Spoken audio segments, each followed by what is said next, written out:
what really happened on that day in 1986?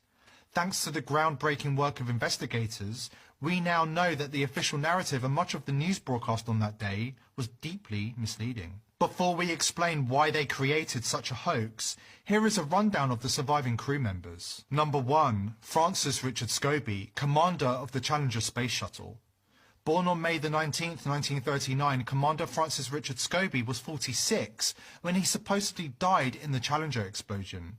He would be 75 years old if he were alive today. Strangely, there's a man also named Richard Scobie, the CEO of a Chicago marketing advertising company called Cows and Trees, who bears a striking resemblance, factoring in the 30-year time-lapse, to Commander Richard Scobie.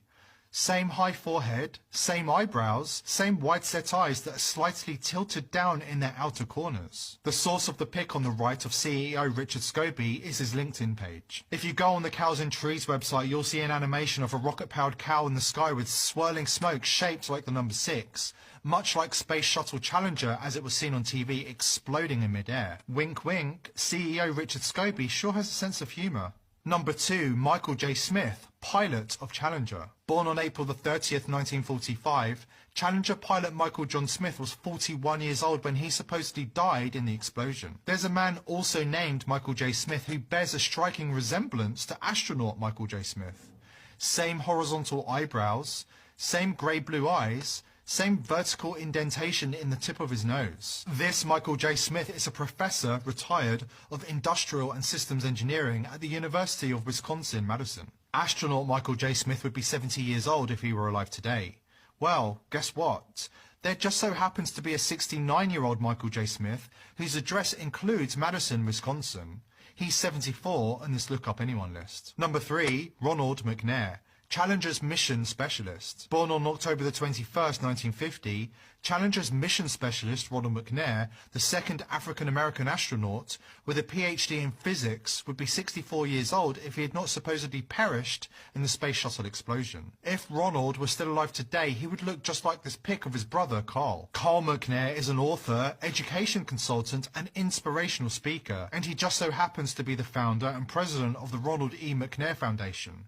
How convenient. Number 4, Ellison Onizuka, Challenger Mission Specialist. Another Challenger Mission Specialist, Ellison Onizuka, the first Japanese-American astronaut, also has a lookalike brother named Claude. Born on June the 24th, 1946 in Hawaii, Ellison would be 68 years old today if he had not supposedly died in the Challenger explosion. If Ellison was still alive, he would look just like this pic of his younger brother, Claude.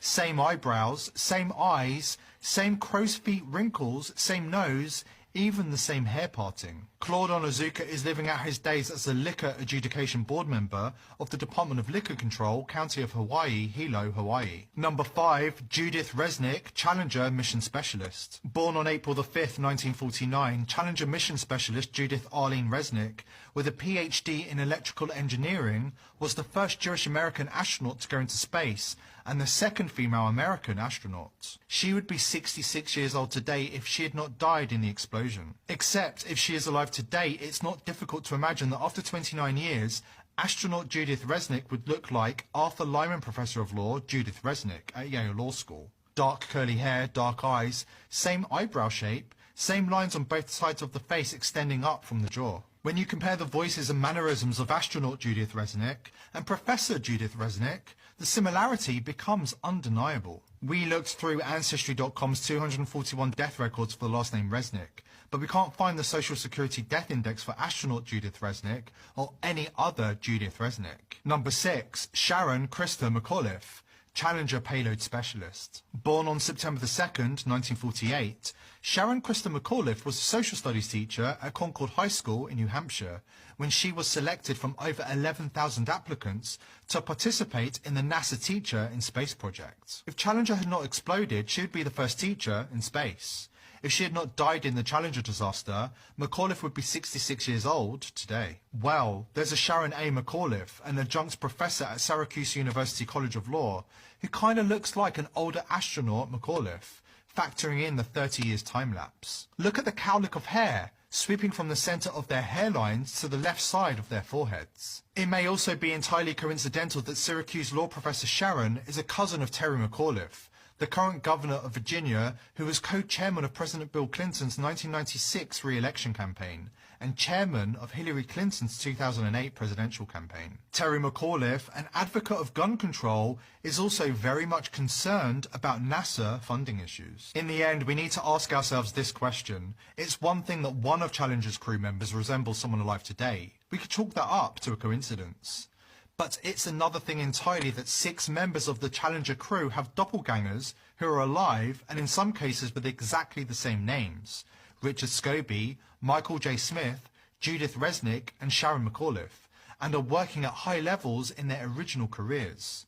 What are the chances of that? You don't have to be a NASA boffin to know that those odds defy statistical probability. So why would NASA create another hoax?